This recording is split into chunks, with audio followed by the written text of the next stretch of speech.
So energy कभी create नहीं हो सकती और कभी डिस्ट्रॉय नहीं हो सकती। ये यूनिवर्स एक बहुत बड़ी बैटरी है। और अगर तुमने ये चैप्टर थर्मोडायनेमिक्स अगर समझ लिया तो नीट या जेईई के तुम्हारे मार्क्स एकदम पक्के।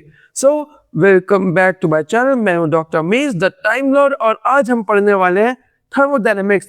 ये केमिस्ट्री वाला थर्मोडायनेमिक्स है, फिजिक्स वाले नहीं। सो सॉरी, वो हम बाद में पढ़ेंगे फिजिक्स वाला। सो अब इस चैप्टर को स्टार्ट करते हैं। सो सिंपल लैंग्वेज में थर्मोडायनेमिक्स है एक एनर्जी का गेम।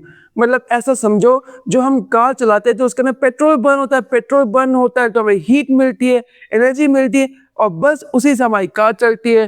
तुम जो खाना खाते हो तो वो बर्न होता है तो तुम्हें एनर्जी मिलती है। पूरी दुनिया एक एनर्जी पे चल रही है।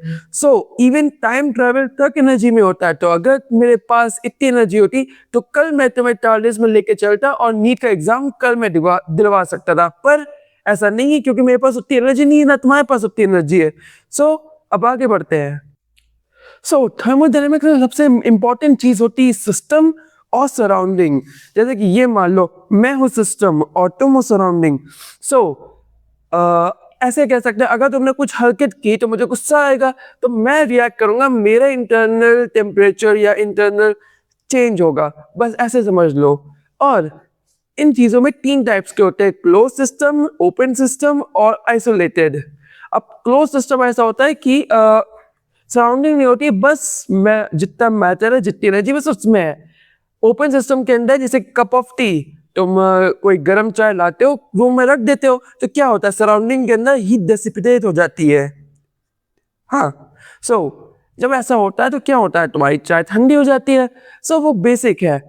आइसोलेटेड होता है, ना तो कोई एक्सचेंज होगा, ना तो कोई मैटर के अंदर कुछ कम होगा, ना स्टीम वेपर बनेगी, ना तुम्हारे कोई एक्सचेंज होगा। तो सिंपल सी लैंग्वेज में इतना ही है, जरा कुछ हार्ड टॉपिक नहीं है। लोग बोलते हैं बहुत हार्ड चैप्टर, पर बिल्कुल ऐसा नहीं है। अब आता है सबसे इंपॉर्टेंट टॉपिक, इंटरनल एनर्जी।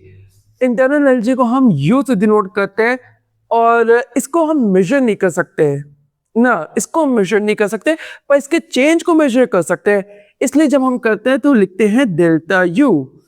ऐसा समझ लो, एग्जाम के वक्त तुम्हें पता होता है तुम्हारा तुम्हारा मूड कैसा है। एग्जाम के रिजल्ट से पहले जब तुम चेक कर रहे होते हो ऑनलाइन कि तुम्हारा रिजल्ट कैसा है, तो तुम्हारा मूड नहीं पता होता है कैसा होता है।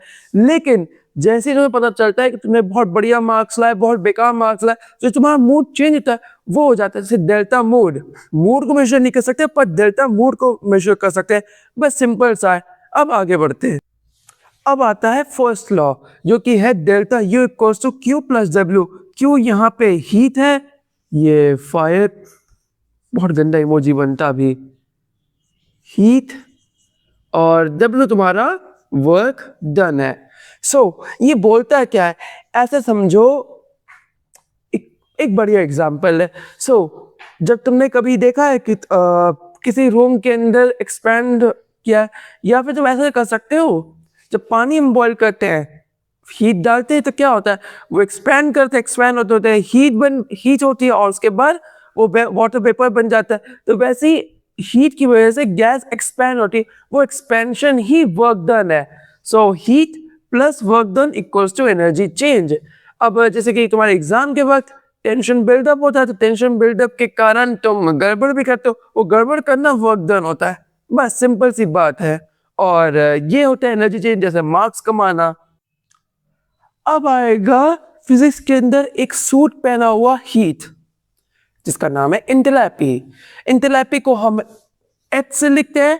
तो ये है क्या, ज्यादा कुछ नहीं है, ये बस सिंपल सी बात है, किसी चीज को हीट देना। अगर ये लाइटर है और मैं तुम्हें हीट दूं तो उसको मैं कहूंगा तुम मुझे आग लगा रहे हो, नहीं, मैं तुम्हें हीट नहीं दे रहा, मैं तुम्हें दे रहा हूं इंटेलेपी, या इंटेलेपी कर रहा हूं। बस मतलब ये एक मोर सोफिस्टिकेटेड, मोर स्टाइलिश, क्लासिक वर्ड कह सकते हो, पर काम दोनों का एक ही है। सो इसका फॉर्मूला क्या होता है, H equals to U plus P V. हाँ, और हाँ एक और बात, at constant pressure delta H equals to heat. तो ये भी याद रखना। और अब आते हैं तीन टाइप की इंथैल्पी, जो कि मैं अब बताने वाला हूं। एक काम करो, तुम अगर तुम ऐसे 3 लिखोगे तो फंसोगे, या ऐसे, शायद मैंने मूवी में देखा था, पर चलो आगे बढ़ते हैं। जो 3 टाइप के इंथैलेपी मैंने बोले थे वो था इंथैलेपी ऑफ फॉर्मेशन, कंबशन और इंथैलेपी ऑफ बॉन्डिंग। मजेदार बात है। पर अब आता है हेस लॉ। हेस लॉ क्या कहता है? देखो, energy change is independent of path. मतलब तुम एनर्जी चेंज सीधा मार के करो, बैक स्टेप करो, या फिर तुम बस एनर्जी चेंज जैसे भी करना है करो, उसको फर्क नहीं पड़ता। मे बी अगर मीम आया तो मैंने मीम ऐड किया होगा, क्योंकि उसको फर्क नहीं पड़ता, तो मुझे क्यों फर्क पड़ता है? तो बस इतनी सी बात थी। और अब आता है सबसे इंपॉर्टेंट टॉपिक, इंट्रोपी। इंट्रोपी क्या है? डिसऑर्डर। सब डिसऑर्डर है, सब खत्म होना है। इसका सिंबल क्या है? एस। अब ऐसे समझो जैसे कि ये है ब्लॉक ऑफ आइस। इसके अंदर क्या होता है? पानी के जो छोटे छोटे ड्रॉपलेट्स होते हैं, एटम्स कह सकते हो, जो भी कह सकते हो, एकदम टाइट पैक्ड है, एकदम एकदम साथ में। लेकिन जैसे ही तुम उसको बाहर छोड़ते हो तो क्या होता है? पहले वो पानी बनता है, पानी बनने के बाद उसके बाद वो हवा हो जाता है। तो बस इसको कहते हो, यही बस डिसऑर्डर है, और इसी को हम एंट्रोपिक बोलते हैं।